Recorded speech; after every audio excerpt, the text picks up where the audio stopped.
Well, Deanna Gaston's back. I mean, that's obviously a huge difference. But I feel like they're just really good, and we know that. And so I don't think that we are going to really focus on what's so much different in terms of for them. We've got to be really good. We've got to rebound the basketball, clearly.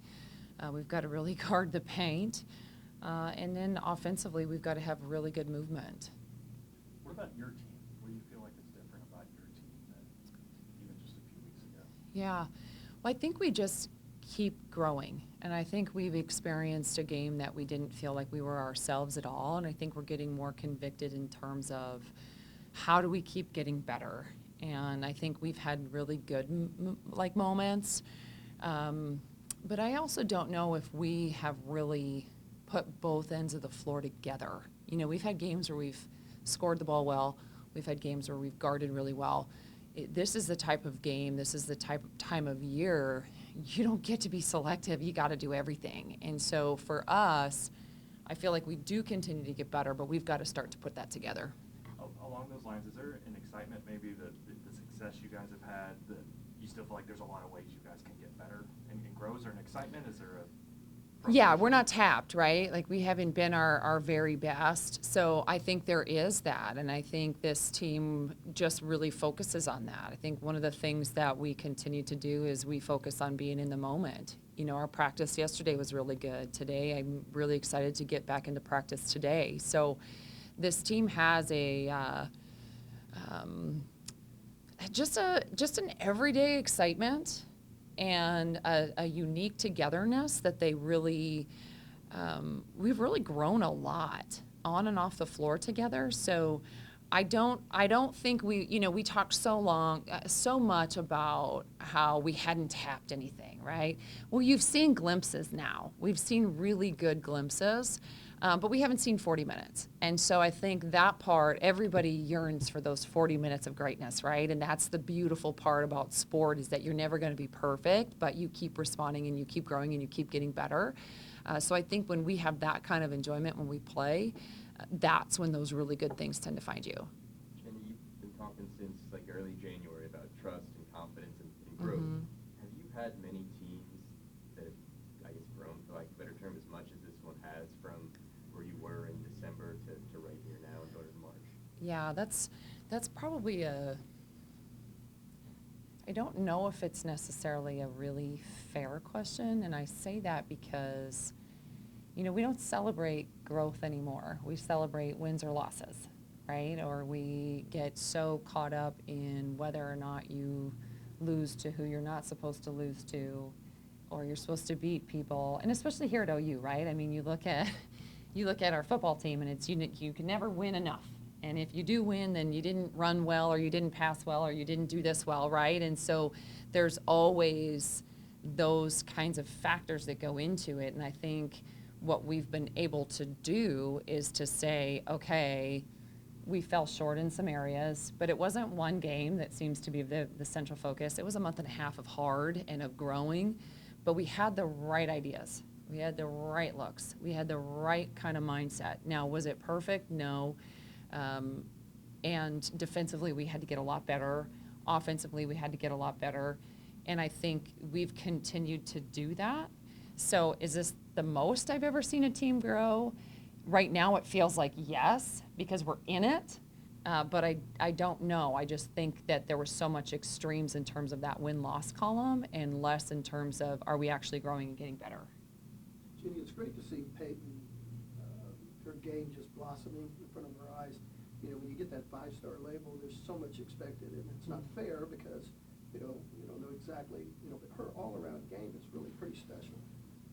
Yeah, and she's a perfect example of somebody that's continued to evolve as the season has gone on. And I think, she really is, she's a middle child of 6. And so she plays to people's strengths, and she wants to be part of it. And I think that took a little bit for her to get really comfortable. I think she's more comfortable now.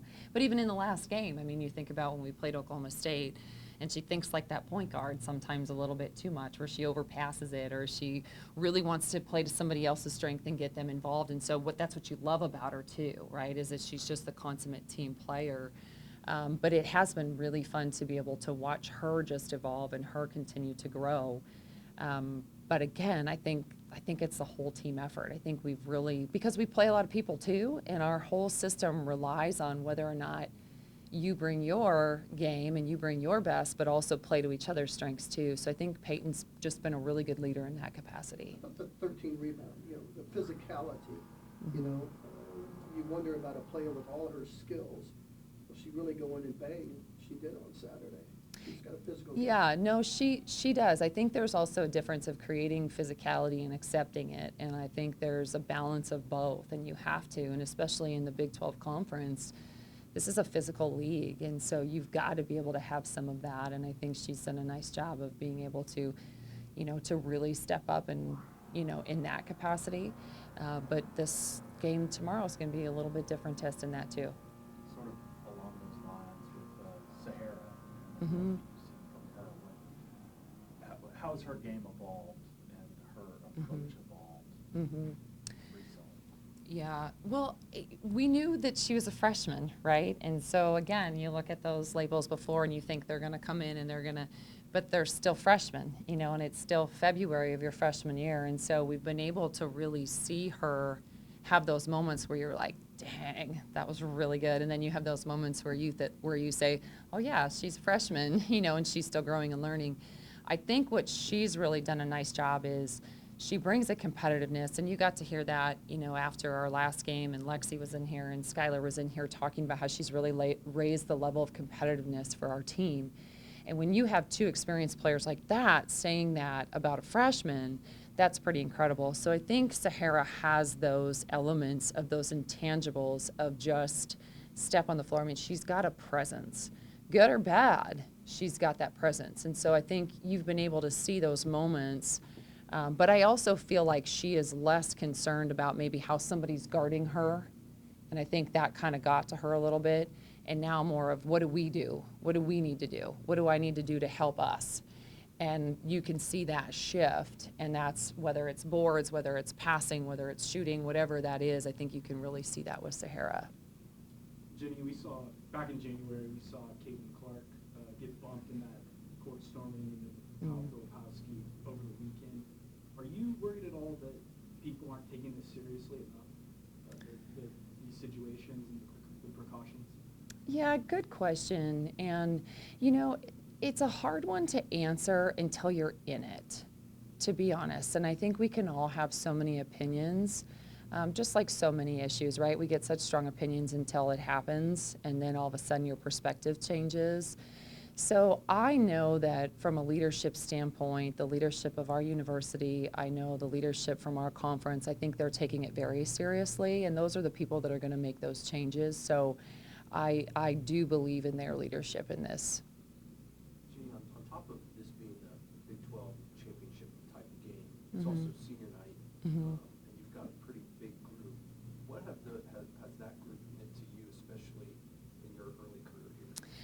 Well, and that's kind of the interesting thing in terms of with this extra COVID year too. So we have a couple that are seniors but will be coming back next year. So the celebration will include Jordan Moser and Kennedy Tucker, and it will just be the two of them.